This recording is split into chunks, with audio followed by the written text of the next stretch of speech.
for the women out there who withhold sex, who are shut down to sex, who see sex as a chore and a burden in your marriage or relationship with a good man, you want to especially pay attention, because this is ED is the end game of what we are doing when we emasculate. So our emasculation of men is for these 3 objectives. The first reason why, as women, we cause ED in men is to eliminate the possibility of having sex in our marriage or relationship. This is how much, as women, we do not want to have sex. Once we get what we want, we get the marriage, we get the relationship, we get the kids, we get the financial security.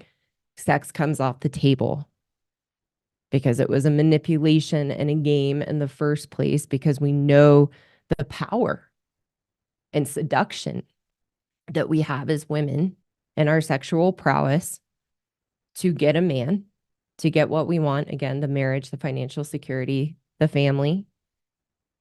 And then once we have that and we have a good man locked in, we take sex off the table.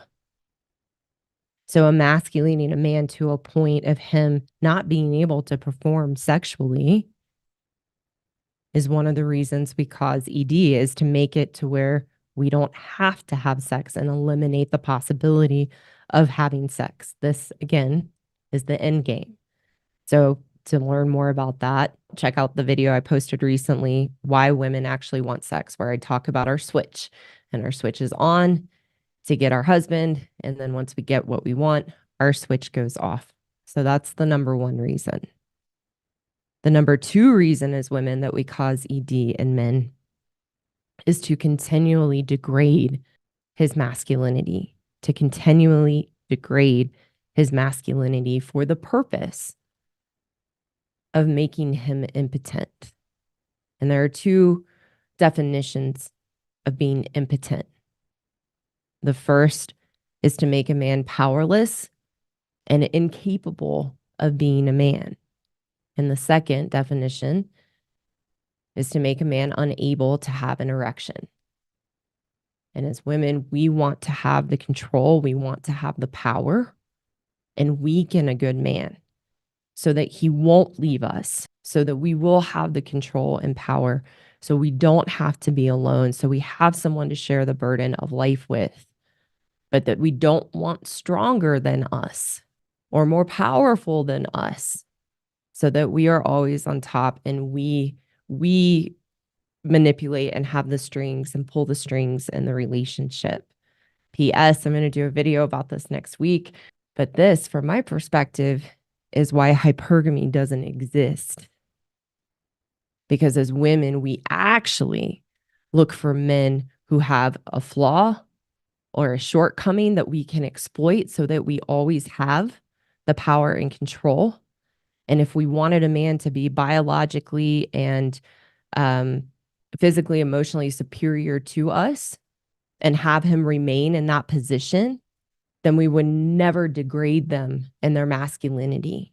But the fact that as women, this is our dynamics in a relationship with a man, to me, that blows the theory of hypergamy out of the water. And I'm going to speak next week as a woman of why women really choose men and how we really choose men from a different perspective. But just wanted to plant that seed.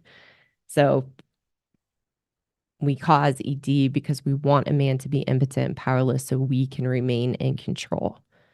The third reason that women cause ED in men is so we have another flaw that we can blame them for our own unhappiness and the problems in the relationship, so that we don't have to take accountability and change, and we can always point the finger out. To me, this reason is, they're all incredibly sad and crushing and devastating to both ourselves as women, but clearly to men. But what a double-edged sword it is that we emasculate a man to a point of taking away the very thing that makes him a man and causing him to be unable to perform sexually And then we turn around and we blame them. We feel sorry for ourselves and we play the victim to their ED.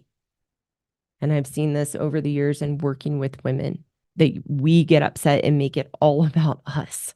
And so our emasculation is this double-edged sword of weakening a man, but then also taking away his ability to function sexually as a man, which again is his context to know himself and feel like a man.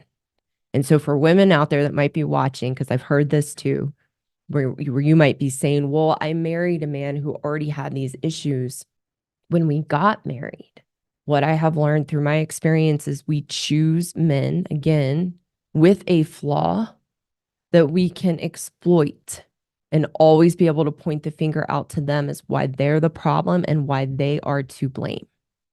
So if you married a man with these issues, you want to get honest with yourself of why you chose him.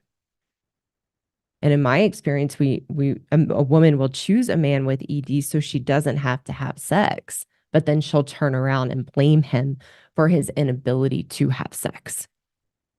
So that is the third reason, is that we want another flaw to blame men for our own unhappiness and the problems in the relationship.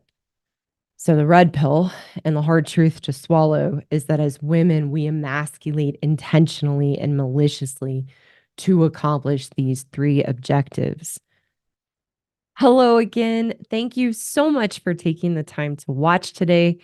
For those women listening who know you are the problem and want a path forward to take responsibility to change your own inner turmoil and unhappiness, I have a course for women called the Happiness Program, which is the solution to the unhealthy relationship you have with yourself and the issues and challenges that you have in your life and your marriage. You can find the link in the description below to schedule a free consultation with me. And for the good men listening who want a solution to take back the power you have unknowingly given away to your wife, I have a course for you too called the Marriage Rescue Program for Good Men Only, that teaches you how to rebuild your strength and confidence as a good man so that you can navigate the relationship you have with your wife in a healthy, constructive way. Again, you can find the link below in the description to schedule a free consultation with me. Thank you so much, and I look forward to talking with you soon.